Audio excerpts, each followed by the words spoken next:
Hi, welcome to Blindowl Outdoors. We hope you enjoy our channel, and if possible, could you please join our Patreon page? We really need your help. It's been a long, hard road. Thank you. Hi, welcome to our channel. My name's Dan, here in the Philippines on the Island of Bohol. Sitting in the car.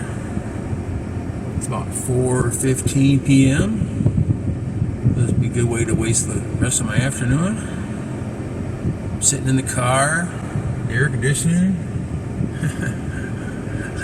I bet I burned half a tank of gas in the car this week. Today I got a really cool knife to show you. This is a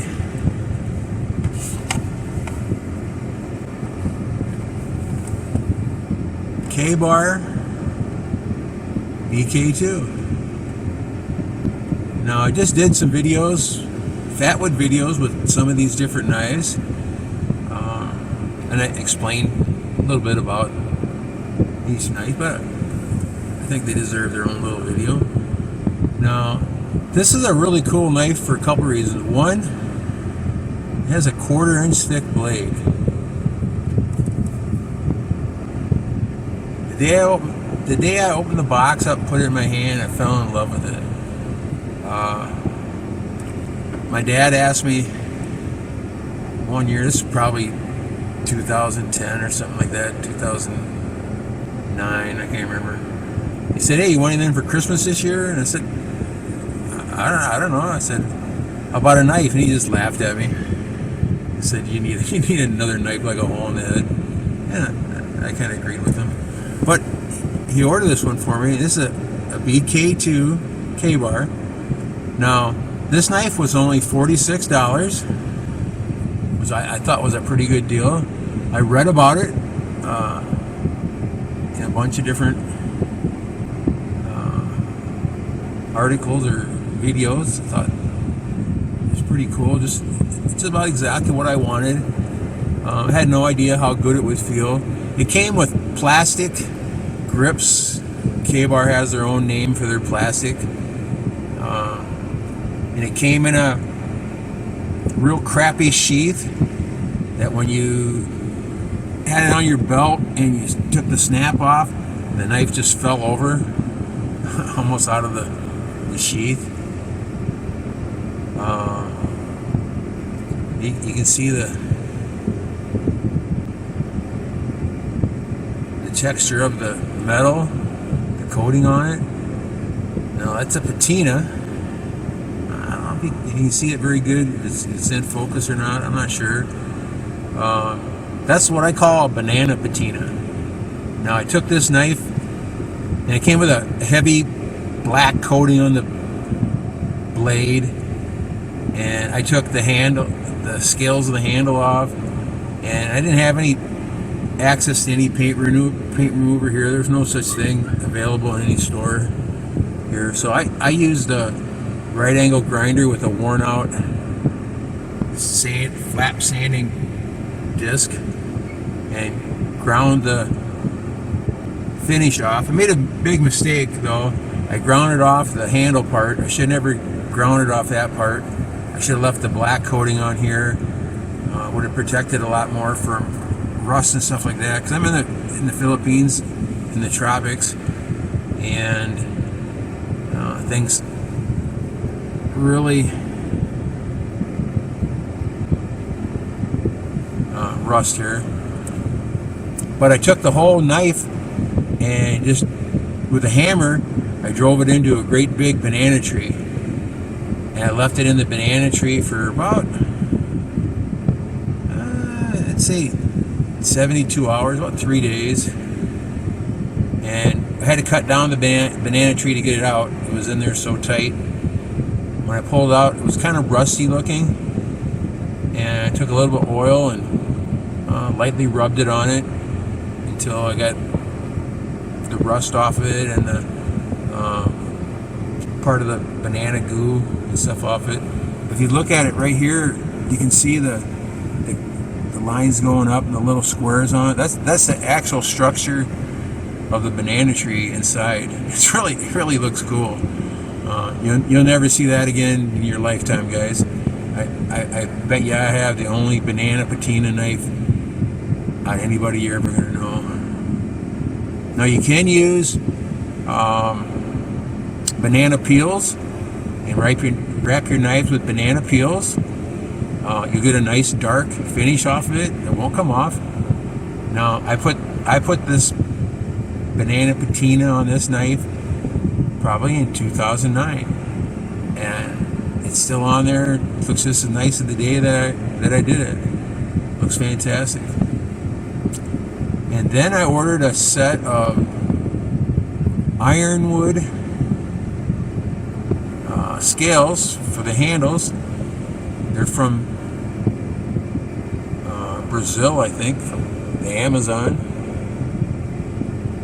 And that turned out to be pretty slippery when it got wet. So I got some nylon thread, heavy nylon thread, wrapped all around it for the inside of the handle. It gives it a perfect little grip. It looks real nice. Real happy with it. Only thing I don't like about it is the back part gets all rusty. I can't. If I took the grips off, I could probably grind it back down again. That was one of the mistakes I made by taking the finish off the whole handle. But I didn't know any better. Just experiment when I first got it. But it's fabulous. The day that it came in the mail, because my dad sent it from America, I took it out and I picked it up and I was like, holy shit, this is the first real knife I've ever had in my life. I mean, this is a beast. And it only has a 5.5 inch blade. There's also this is a BK2. There's also a BK7 and BK9, but they don't have the same nice drop point on them. The 7 has kind of a monkeyed up buoy style tip on it, and they're not 1/4 inch thick. They're quite a bit thinner. In fact, the 7-inch one weighs the same as this one here. This weighs over a pound. It's one stout little knife. Now, I don't know if you ever seen those shows or videos where they just try to destroy knives and stuff. It took the guy about 35 minutes to finally get this blade to break. Beating on it, driving it through concrete bricks, and jamming the tip in and bending the tip back and forth. He drove it into a log and was actually standing on it, jumping up and down on it, trying to get it to break. Couldn't get it to break for nothing. It's just a wicked blade. And it has a real nice 90-degree spine on it, just perfect for a ferro rod. For a sheath, I'm real disappointed in the sheath that I bought off of Amazon. I bought it because it was a real Kydex sheath. You can't see it from here in this light, but inside is 2 pieces of carpet. That's what holds the knife in it. It doesn't have the nice Kydex snap like it's supposed to have. I was so disappointed when I got it. But again, I could never afford anything different at the time, and it's what I've had ever since. So they probably got this one about 2010, 2011. It's got two goofy straps in the back. I don't know what happened to my ferro. It's supposed to be a ferro rod in there too. What happened to that? I got it set up on a belt to sit scout style, long ways or horizontal on my back. And when you have a big knife like this, it is very nice in the scout style. I had it in the original sheath, and I went for a walk with my daughter one time. Had it on my hip, and I walked down this really steep little short hill, and she was behind me. I fell, my feet shot out from in front of me, and I slammed down on the ground on my back. You know, one of those falls where you're in the air for about 2 or 3 seconds, it feels like. And when I came down, I landed on the knife, and the handle just drove right up into my side, and I coughed. I couldn't even move. It hurt so bad. And she was a trooper through it. She was only about 6 or 7 years old, and she's like, "Should I run? Should I go back and get Mom or whatever?" And we're way out in the woods. We were probably 2 or 3 miles away from anything. That Mom was at a prayer meeting. Me and Shannon and I went out for a hike. I said, "No, just give me a second to catch my breath," and we finally walked home. But from that day on, I would never carry any knife ever again on my belt, just because of that. And if I was going to carry a regular knife, like say something like a Moore knife or something, I would rig up a loop of rope to go over my belt, so it would dangle. At least you fall down, you got a chance of it kicking out. You're not going to get hurt by it. But the BK2 is a fabulous knife. I recommend it to anybody. They're about $95, $100 now. They come in the same junky sheath that it came with was a fake plastic sheath, kind of a dangler, but of a belt. And they also have another style sheath that you can buy for it. And I think the one with the other style sheath might not be a BK2, it might be a different number on it. But I highly recommend the K-Bar. K-Bar is a fabulous knife, and it has their special 1095 Crowband steel. It's a steel that came up before World War II. They won the patent for the USMC knife with the Crowband steel for World War II. And they still use the same steel to this day in most of their knives. Absolutely fabulous carbon steel. Keeps an edge beautifully. Now this knife has never seen a sharpener.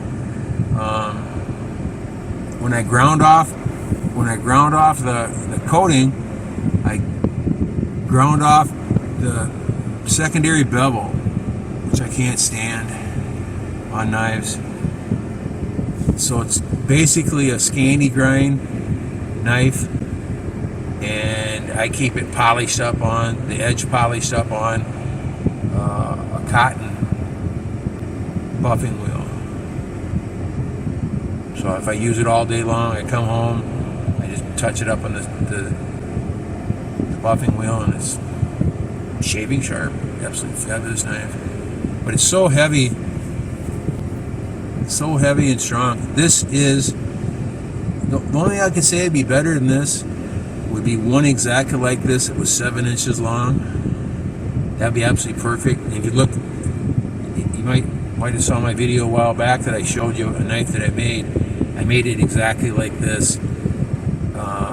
Well, I guess that one I made only had a 6-inch knife, 6-inch blade on it. But I made another one. I made another one with a 7-inch blade, another one with a 10-inch blade. It looks exactly like this. And the steel isn't anywhere close to as good as this one, but the design is perfect, close to perfect. And they have edge only on one side. They have the chisel grind, which I think is very important for a survival knife also. But someday I might convert this over to a chisel grind, but I doubt it. That's all I got, guys. I've been rambling on a long time about this knife. This is a very special knife to me. By far my favorite knife I've ever had so far. Take care. Hashtag 22 day no more. Go and have some fun. Watch your six really close. Keep your head on a swivel. Watch out for all the nonsense that's going on back home. Take care. Thanks for watching. Take care.